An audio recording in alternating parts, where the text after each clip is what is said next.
and welcome to Secure and Insecure, hosted by Johnny Seifert. This is the Celebrity Mental Health Podcast where I say it's okay to not be okay. And if you have the same mantra as me, then before we get to today's guest, please subscribe or follow where you're listening or watching and leave a 5-star rating and a review and click that follow and subscribe button because we need to keep spreading the word it's okay to not be okay. Now, let me tell you about my guest today.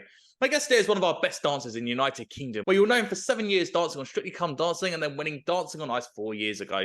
Away from the screens, you'll read a lot about him in the papers over the past few years, which normally involves his weight loss gains, as well as his sex life, which obviously we need to know all about every single week. However, today we're going to get behind the headlines and we're going to get to know the person that you know and love. So with thanks to Esitty for setting up this interview, I'm delighted to welcome to Secure and Insecure, it's James Jordan. Hello, my friend. Hi, Johnny. Thanks for having me, buddy.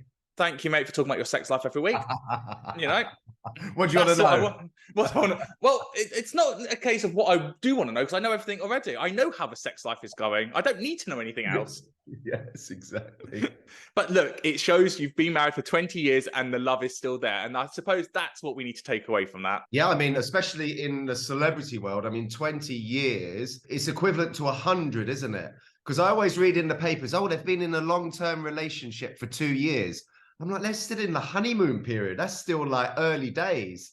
I've been with Ola nearly 24 years now, and I do feel we've kind of morphed into one person. I wouldn't have it any other way. I mean, my girls are my world. It's interesting what you said about you and Ola seen as one, because I think it's very true that when you think of the pair of you, you kind of come as a pair now. How does that make you feel when, although you love her and everything like that, but in the media world that you have got your own identity, you've worked really hard to get to where you are. And sometimes it's like, well, why do you need to pigeonhole me with my wife? I am also my own self. Yeah, I mean, I remember when we used to do, like back in the Strictly days when it was in black and white, when I was on it, we used to do corporate events and things like that. And when people used to introduce us, they used to say, please welcome to the dance floor, Ola Jordan and her husband. Really? Hang on one second. This is not right. But it doesn't actually bother me. We are married. We are together. The thing that bothers me more, I would say, is that you get pigeonholed as just a dancer, where I do feel I offer more than being just a dancer. I mean, I'm 45 years old now, and I'm not going to be breaking any dance records anymore or being in any major competitions. Those days are behind me. So, yeah, you still always get pigeonholed as just being a dancer. Well, what do you want to be? Because we know Anton de Beck, obviously, back in the day when he was just a dancer on Strictly, then did Bring on the Wall, Hole in the Wall. And then he kind of had a bit of presenting there, but then he kind of branched out, and same as Shirley Ballas now, they've both got novels as well. Whereas you're right, when it comes to you, I would still go, he's a dancer or he's a reality star because he's done Steps to Big Brother and Coach Tip and whatnot. How do you define yourself now as a 45-year-old? Was a dancer, but now living in this weird celeb world? Yeah, I mean, I have my fingers in a lot of pies. I have other businesses as well. We've also got our own fitness platform called Dance Shred. We both lost a lot of weight.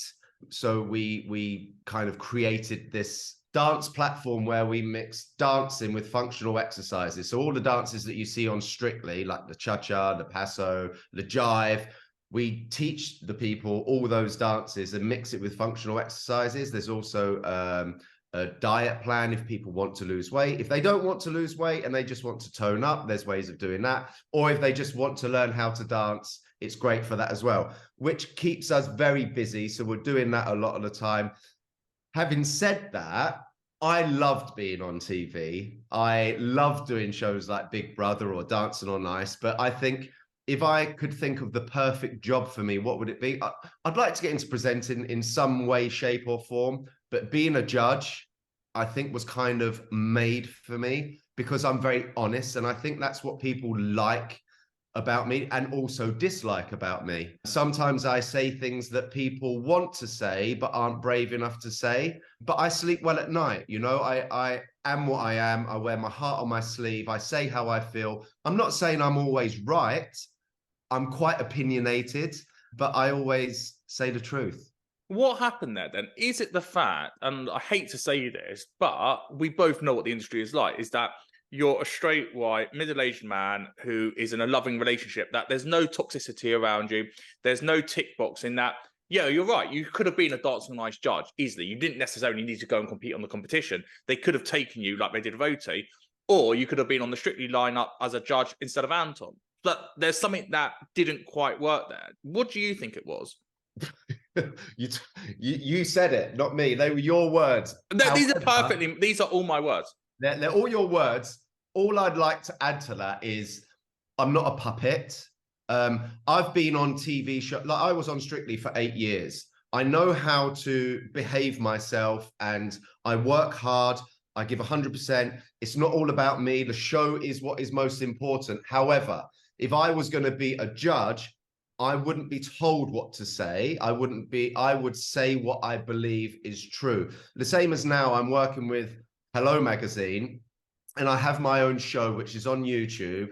Every Monday after Strictly Come Dancing, I do my own show with a TV and film editor. I go through all the dances, all the judges critique, whether I think they're right or wrong. And I give it's called Strictly the Truth. So yes, I just believe maybe they're a little bit scared that I'm going to say the truth, but surely that's what the public want to see. The public have been watching Strictly now for nearly 20 years.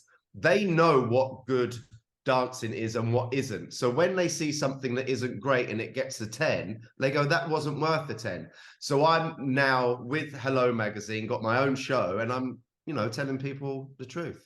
Because those that don't know, it's an industry, it's a show for the BBC, it's the BBC's biggest show. And so when you look at that lineup, and every year I look at the lineup, I go, right, what's going on here between the lines? Is it that, for example, this year, Christian Guri Murphy, they want to have it as the new anchor of News at 10, and they're getting him into the audience? Last year, Molly Rainford did Strictly. She was known a little bit for CBBC, but obviously for a very small amount, then as in EastEnders. And so you're going, they're going to champion certain people and back them because they want them to become BBC stars of the future.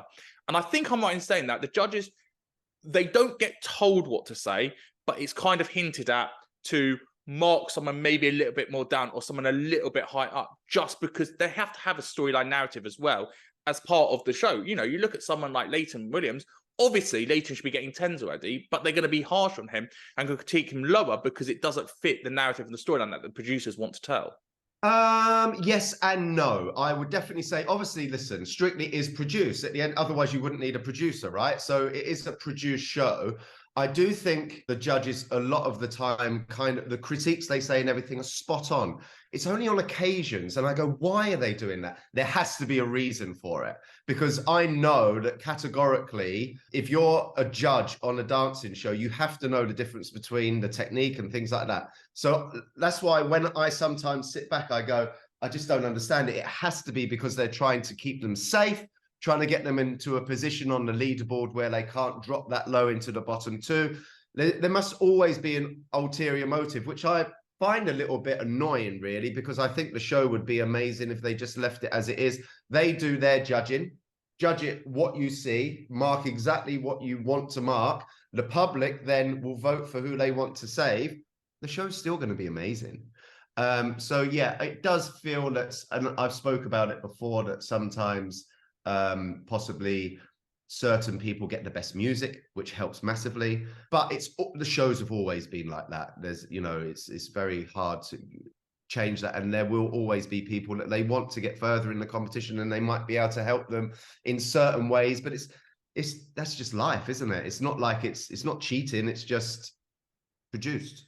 But it's different because when Strictly started, and especially in your era of the show, the X Factor was so big at the same time. And so all the young ones were watching the X Factor. And if you think 2010, where Strictly really started to come into its own, One Direction were on the X Factor. That year had One Direction, Rebecca Ferguson, etc. So my generation was still very much ingrained in the X Factor. And it's only towards the end that the X Factor started going a bit weird and everyone started jumping over to Strictly. And so I think that's when I joined Strictly. What? No, you did not do. Don't confuse me. I've done my research. Don't start getting me wrong, because I know your agent very, very well, and I'll be having words with her afterwards.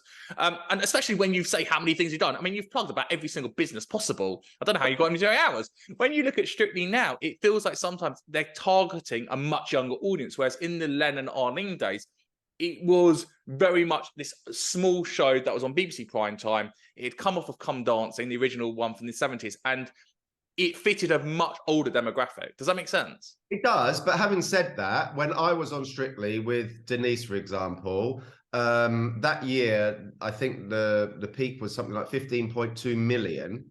They're now hitting 6s and 7s. So but TV is very different now, isn't it, to what it was back in those days. Having said that, X Factor was always in direct competition with Strictly. I remember one week they'd get the highest ratings, and then the next week we would. And they were always trying to move their times to suit each other.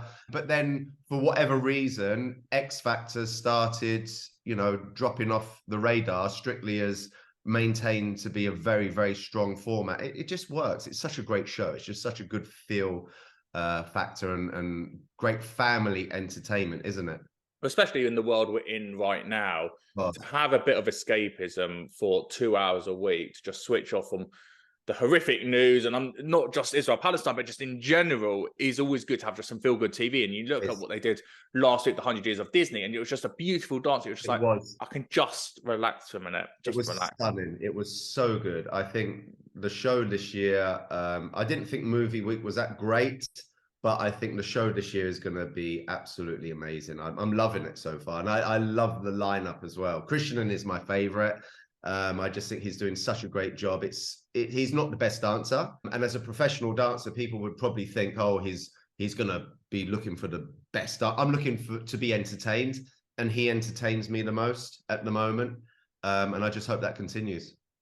But even though we said earlier on, maybe he'll go to the news at 10, it's not like he's doing this as an audition to get on the West End stage. And it's not like he's auditioning to be given an entertainment show on the TV. He would be only given a BBC Golden Cuffs deal to do documentaries and the news. And so I sometimes think, well, yes, he's entertaining, but are they going to hold that entertainment value for other people later down when we get to couples choice and the contemporary dancers? Because that's where we can really see the stars who can then have a further career based on the Strictly factor. Yeah, I mean, you had Les Dennis, didn't you? I thought he was such a genius booking. I love him. He could have been a Krishnan, couldn't he? And then you'd be saying the same thing. Oh, they're trying to push him. No, Krishnan is just good. He's just got something really special. He's very endearing. I think the public love him. He's normally do something very, very serious, and now he's on Strictly in sequins and lycra, and he's doing a really, really good job, as they all are. But it is a difficult one. I just think sometimes the judges get it wrong. And final question on Strictly, and then we have to move on. Yes. Do you think that the dancers, when we look at the type of dancers available, hold on, let me just get the door, hold on. Oh.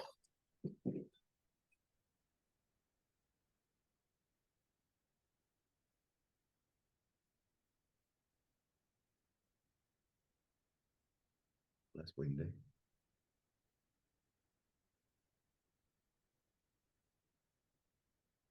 Sorry, mate, I've got the builders in, and they're driving me mad today. Do you think when we look at those type of dancers now, like for me personally, maybe it's because I don't know anything about dance, but the Paso Doble for me just bores me. If I see someone doing Paso Doble, I'm off of it. What I like seeing is the couples choice and the contemporary and the Charleston and the quick step and those more fun ones. Do you think the dancers need to change to reflect the era that we're in now of the audience, of not being so classical ballroom and having those fun dancers? No, I don't. I totally and utterly am going to disagree with you. The reason Strictly was such a success was because it was ballroom and Latin dancing. And I actually think that if the dances are choreographed correctly, if you see a really decent paso, like for example, week 1, you had Nigel doing the Paso Doble, surely you have to agree it was a fantastic dance. Yeah, I agree. I just think it's more down to how talented the individual is as to whether the dance is good or not. A good rumba, although it's really slow, can still be amazing. A beautiful romantic waltz.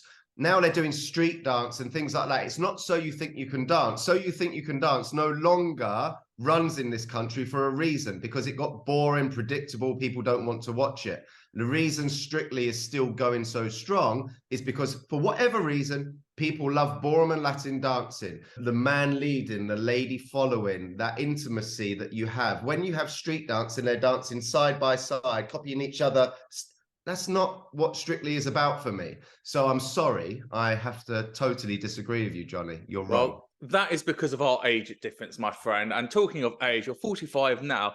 As you look to that second half of your life and you look at the incredible things you've achieved in the first half of your life, how do you feel at the moment in the direction that the life of James Jordan is going? It's almost like you would compare dancing, I suppose, to a footballer's career. That you get to a certain point in your life where you can no longer do what you used to be able to do, because there's younger ones that can do it better. They're faster, they're quicker. Time moves on, as you said, that they get better at doing what you used to do.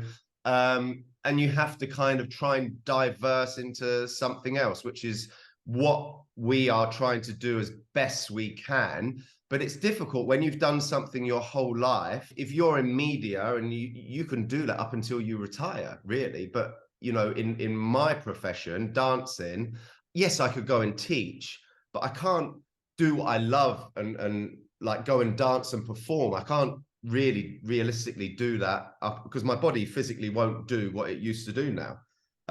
So it's about diversing and trying to, do more stuff. And as you say, you've got other businesses, and obviously you're very busy right now with everything else that's going on with Hello Magazine or weight loss, diet plans and whatnot. But as we look to further down your line, have you thought about, when it gets to that point where you can't do anything anymore and you really do become immobile, whether you're going to look at, for example, going to a care home, or if you're going to have someone look after you at home? Have you had those conversations yet? I often joke with my wife about things like that. I mean, it's such difficult conversations, isn't it? Because I've been through a similar kind of process with my dad not so long ago, where he passed away. He had a brain tumor. I know that his father went into a care home, and that was really tough on the family, seeing your loved one diminish in front of you, and you go and see them and see things that perhaps you shouldn't have to see. So I would never want to put my child, who's only currently 3 years old, through what I saw my dad go through and what he saw his dad go through. But unfortunately, it's at the moment, it's one of those things that there's no alternative really, is there? Unless you go to Switzerland. And it happens to many people that they have to go through things which is so tough. And I always had empathy for people losing loved ones. I lost my grandparents and things like that. But when you lose someone like my dad was super, super, super close to me, and it put me in a really dark place for a good year and a half. I was not in a good place, hence why I put on so much weight and everything. It's tough, man. Life can be tough, but I don't know the answer. I really don't know the answer, so I couldn't say. We're going to talk about your research with Esitty in a second, but I just want to touch on your grieving process. And those who are listening, if you need help with your grieving process, grieferncounters.org.uk is an amazing website and charity that will help you. You said you went through a really dark time to get there, and it took you about a year. What took you out of that? Because it's very hard. Everyone's got their own individual grief journey that they go on. What was your journey to get to the other side? I think not only was it time, because people often say, don't they, oh, time heals. It doesn't heal. I still wake up most days and I think about my dad, and it hurts just the same as it did when he passed away, or even when I found out his diagnosis, because I feel that I grieved for him on more than one occasion. When I sat in front of the doctors and they told me that he had a terminal brain tumor and he had maximum 12 months to live, it broke me from then, living with that for the 12 months. And then when he passed away, I felt I grieved again. And I always classed myself as a really strong person. It broke me like nothing has ever broke me before. And I hold my hands up and say I was in a really bad place. I wasn't really much help to my wife or my daughter. I grieved really, I would say, almost selfishly. I wasn't in control. I was hallucinating. I was waking up in the middle of the night in hot sweats. I was in a really bad way. And I think not only time, it got slightly easier, but it was when my wife, she gave me my time that I needed to grieve.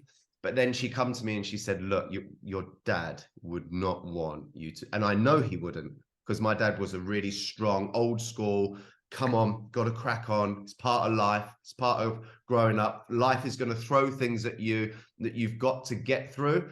And I started trying to think a little bit in my dad's mindset, because he's a very different person to me. He's a much stronger person than I am. And I started trying to get into his headspace. How would he deal with it? What would he say to me? What would he do?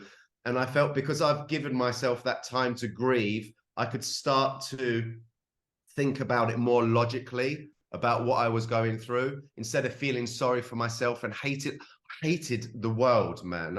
Because they couldn't save my dad. I think that, yeah, I just kind of had that time and to reflect, and Ola speaking to me about, you've got to think of your daughter. And yeah, I was thinking about, it wasn't just about me, and I was being quite selfish with my grieving process, I suppose. You talk about your dad's strength. He went through a lot of pain as well in the care home as well when it comes to incontinence. And you're working with Esitty for this campaign and why you're here today. So do you want to just take me through the research that they've had? Well, Esitty, they obviously knew about my own personal experience with my father and losing him, and they contacted me.